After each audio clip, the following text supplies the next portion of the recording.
श्री करण सिंह चौहान जी।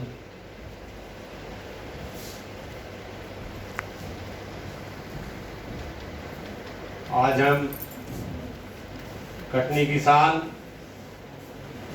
जिन्होंने पूरे देश में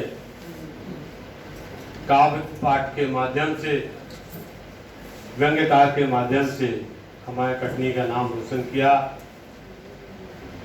श्री प्रकाश प्रलय जी, मैं उनको कांग्रेस परिवार की ओर से और हमारे पड़ोसी होने की ओर से भी मैं श्रद्धा सुमन अर्पित करता हूँ। हमेशा ही जब भी मिलते थे तो कुछ ना कुछ ऐसी बात करते थे जो हमेशा याद रहती थी, बहुत दिनों तक याद रहती थी। हमारे मित्र हास्य कवि विजय निगम हमारे साथ रहते थे, तो जब भी हम दोनों साथ में मिलते तो हमसे बोलते थे तुम बहुत खुश नसीब हो कि कोई हास्य कवि तुम्हारे साथ रहता है। दिन में कई ऐसे समय जरूर आता होगा जब तुम दिल खोल के हंसते हो, क्या बहुत कम ऐसा अवसर प्राप्त होता है। क्या करण भाई, तुम बहुत जूनियर भतीजे हो, लेकिन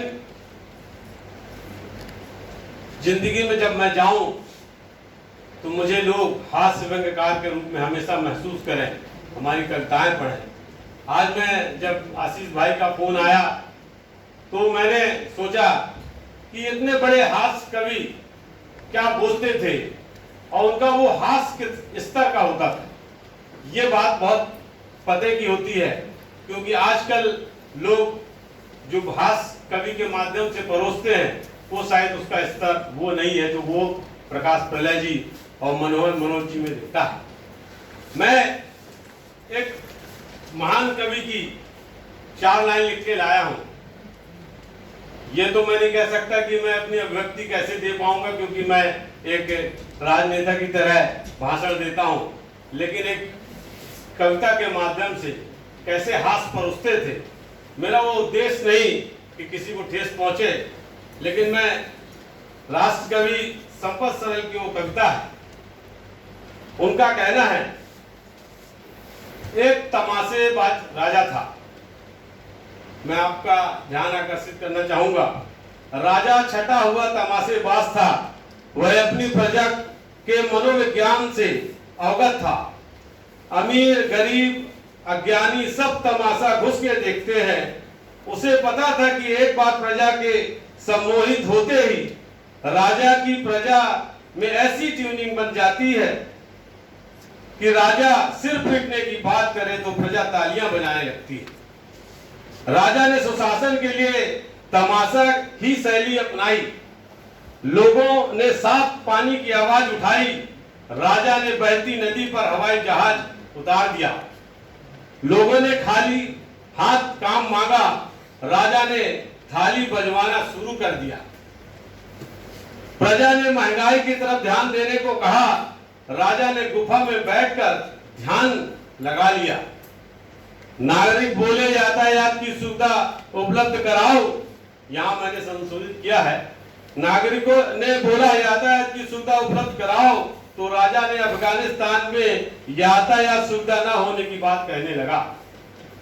जनता ने स्कूल अस्पताल के लिए आंदोलन किया, तो राजा ने पड़ोसी राष्ट्र का भय दिखाकर बाटल में रखकर रॉकेट छोड़ने लगा। प्रजा कान की बात पूछती, राजा मन की बात करने लगता। इसका आखिरी बात उन्होंने लिखी थी कि जो हो तमाशा, जो तमाम तमाशेबाजी के बावजूद राजा को एहसास जरूर था कि तमाशेबाजी की अपनी खूबी है तो खामी भी है। खूबी है कि तमाशा दिखाने से प्रजा अपना मूल मुद्दा भूल जाती है, और खामी यह है कि हर बार नया तमाशा दिखाना पड़ता है। ऐसी जो बात है जो लोग को दिमागों में जाती थी कि इस देश में क्या चल रहा है, और इन लाइनों में ही लोगों को समझ में आ जाता था। ऐसी बात आदरणीय प्रकाश प्रलय जी अपने व्यंग के माध्यम से करते थे, और हम लोग हमेशा उनकी याद सहेजेंगे। हमारे बीच राष्ट्रीय कवि आदरणीय मनोहर मनोज जी हैं, आदरणीय सुरेश सोनी जी हैं। हम लोग कभी सौभाग्य मिलता है कि उनके साथ बैठने का, और जब कहीं कविता पाठ होता है तो हम लोग कुर्सी नहीं छोड़ते जब तक मनोज जी बोल नहीं लेते हैं या सुरेश सोनी जी बोल नहीं लेते हैं। ये लगाव एक परिवार के रूप में बंधा समा। आज आशीष सोनी जी ने बहुत ही अच्छा अपने जन परिषद और राष्ट्रीय कवि संगम के माध्यम से यहाँ आयोजित किया।